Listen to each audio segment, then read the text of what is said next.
आज का विषय है आसन। अष्टांग योग के अंतर्गत इसका तीसरा प्रमुख स्थान है, तीसरा प्रमुख अंग है। शारीरिक स्वास्थ्य के लिए यह बहुत महत्वपूर्ण है। हमारे स्वास्थ्य ठीक हो, शरीर सुखी हो, निरोगी हो, इसके लिए आसनों का अभ्यास किया जाता है। महर्षि पतंजलि ने योग दर्शन साधनपाद सूत्र 46 में इसके विषय में कहा है, स्थिर सुखमासनम, स्थिरम सुखमासनम आसनम। स्थिर और सुख पूर्वक जिसमें बैठा जा सके वह आसन है। योग में चित्त की वृत्तियों का निरोध आवश्यक है। ये वृत्तियां मन के माध्यम से कार्य करती हैं। जिसकी वृत्तियां जितनी अधिक चंचल होगी, मन उतना ही चंचल होगा।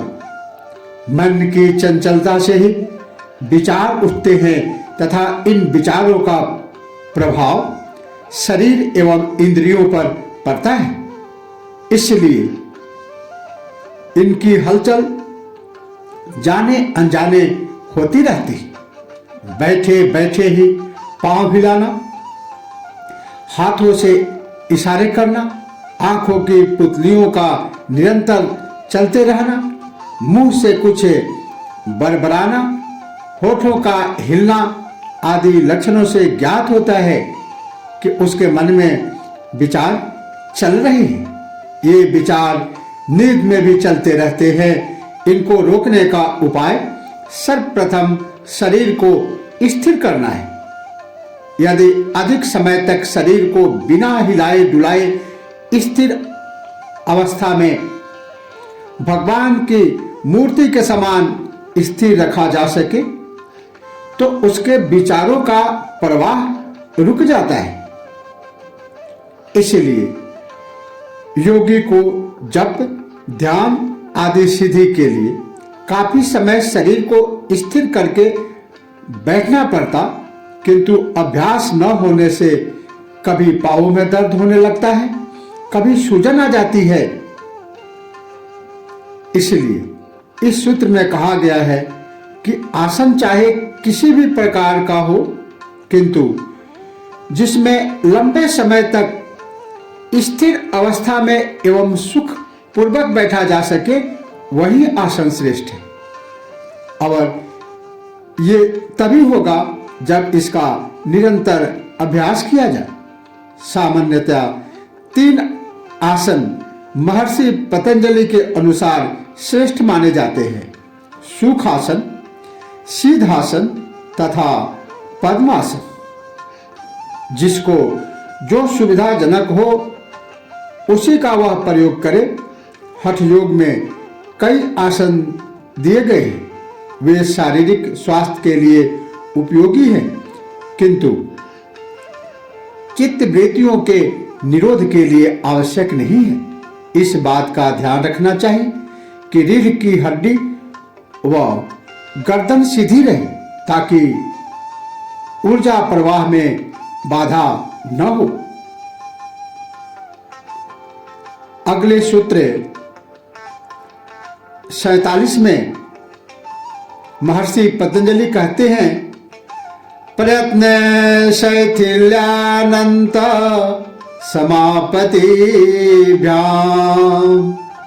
अर्थात उक्त आसन प्रयत्न की शिथिलता से और अनंत परमात्मा में मन लगाने से सिद्ध होता है।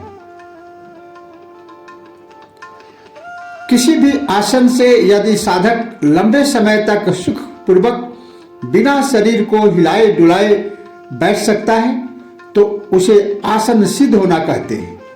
इसकी सिद्धि के लिए आवश्यक है कि मन में जो निरंतर विचारों का प्रवाह चलता रहता है उसे रोकना।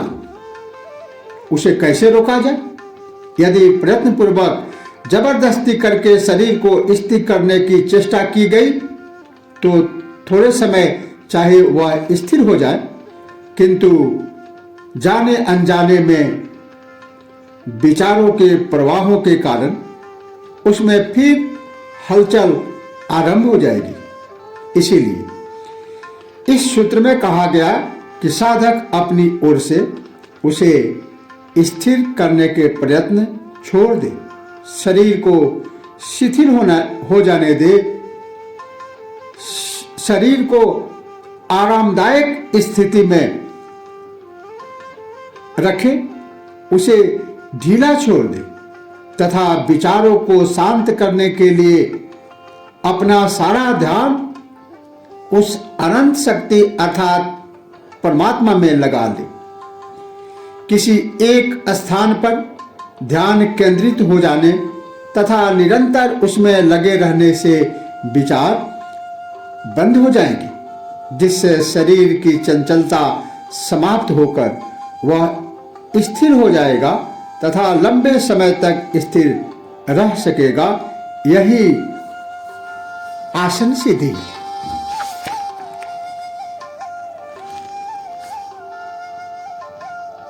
इसी के साथ ओम नमः शिवाय, जय श्री कृष्ण। महर्षि पतंजलि ने सूत्र 46 में आसन के विषय में बताया कि स्थिर और सुखपूर्वक जिसमें बैठा जा सके वह आसन है। सूत्र 47 में इसके अभ्यास के विषय में बताया कि उक्त आसन प्रयत्न की शिथिलता से और अनंत परमात्मा में मन लगाने से सिद्ध होता है। तथा सूत्र 48 में आसन के लाभ को बताते हुए कहते हैं, ततो द्वंद्वा न विघात, अर्थात उस आसन की सिद्धि से सर्दी, गर्मी, भूख, प्यास, हर्ष, विषाद आदि द्वंद्वों का आघात नहीं लगता। इस सूत्र में आसन सिद्धि का फल बताया है। योगी उपरोक्त अवस्था में अपने आसन की सिद्धि कर लेता है, अर्थात जो स्थिर अवस्था में अपने संपूर्ण विचारों को रोककर किसी एक बिंदु अनंत में अपने ध्यान को स्थिर कर लेता है, तो उसके शरीर पर पड़ने वाला सर्दी, गर्मी, भूख, प्यास, हर्ष, विषाद आदि द्वंद्वों का आघात समाप्त हो जाता है। किसी एक बिंदु पर यदि चेतना केंद्रित हो जाती है तो शरीर पर मक्खी, मच्छर आदि के काटने का ध्यान भी नहीं रहता, न छोटे मोटे आघात का ही उसे अनुभव होता है। इसकी उच्च स्थिति में यदि शरीर के किसी भाग की शल्य क्रिया भी की जाए तो उसे पता नहीं चलता। यही आसन सिद्धि का फल है। इससे चित्त की चंचलता दूर होती है एवं साधना में विघ्न नहीं पड़ता। इसीलिए इसके लाभ को बताते हुए महर्षि पतंजलि ने कहा कि यह केवल शारीरिक स्वास्थ्य लाभ ही नहीं है, इसके और भी अन्य कई लाभ हैं। और अपने सूत्र में लिख डाला, ततो द्वंद्वा न विघात। आज इतना ही। इसी के साथ